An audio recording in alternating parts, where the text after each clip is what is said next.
Excuse You. It's an exhibition that has 9 different artworks, mostly recent.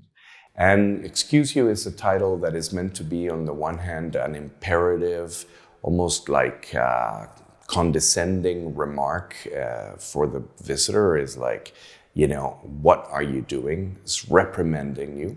But at the same time, it's paradoxical because it's already excusing you. It's telling you that you are excused.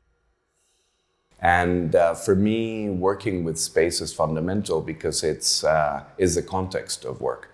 Duchamp said that the artist is a creator of context. For example, here at Wilde, they have a very nice staircase, and I immediately thought, let's show the piece descending parametric staircase beside it, because it's actually a never-ending spiral staircase. And in fact, it's a homage to Marcel Duchamp. What we did is we took the color palette of nude descending the staircase, and then we created a staircase that is circular or spiral that never ends. It's generative. It means that it never repeats.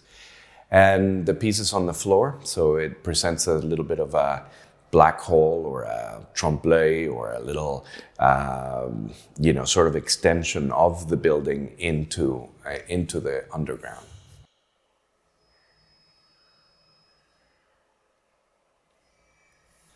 The works included in the show are seemingly quite disparate because they come from different media, different approaches, but there are some themes that link most of them. And they have to do with the way in which the digital and the real, interpenetrate. We have an artwork in the show called Password Breach. It's a pretty recent project.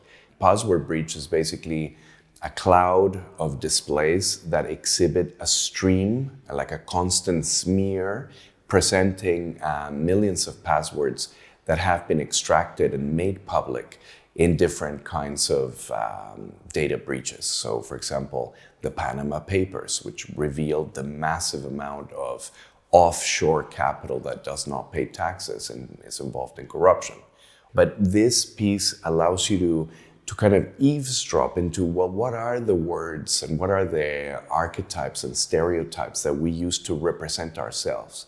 So, for example, when you're reading the passwords, it's unbelievable what people write. You're talking about insults, you're talking about really base feeling, sexual stuff. Everybody is using this completely lowest common denominator ideas to represent themselves or to defend themselves in a virtual world.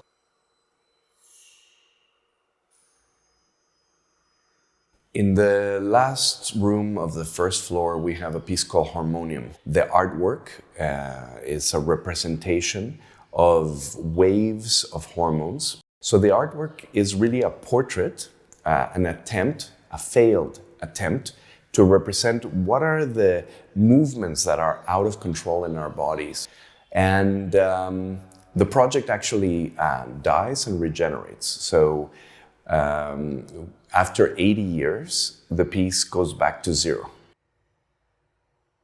Going from a piece like Harmonium, which is a fountain or a stream of eddies and turbulence of hormones, we go into the second floor where we have 2 works that have engaged with water. The first work is very simple. It's a set of water bottles. For me, this represents the way in which our society is taking the commons and convert it into rarity and elegance and brands, and how we take control of those natural phenomena for profit, for consumption. And so the names are always very ridiculous and poetic, and they're trying to sell you purity, and they're trying to sell you like an untouched geography. They're promising all of these things. And so I took all these words and we made a little poem or an assembly of all of these names. And they're being written slowly by a robot arm with a brush.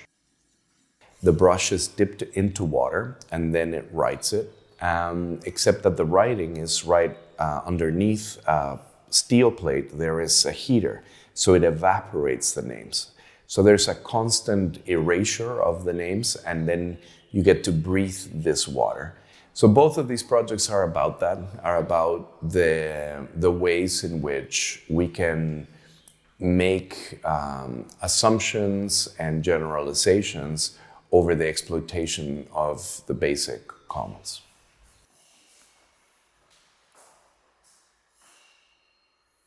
Most of my work is participant-centered. The human is always an integral part of the artwork, but I'm quick to point out that the work is not humanist.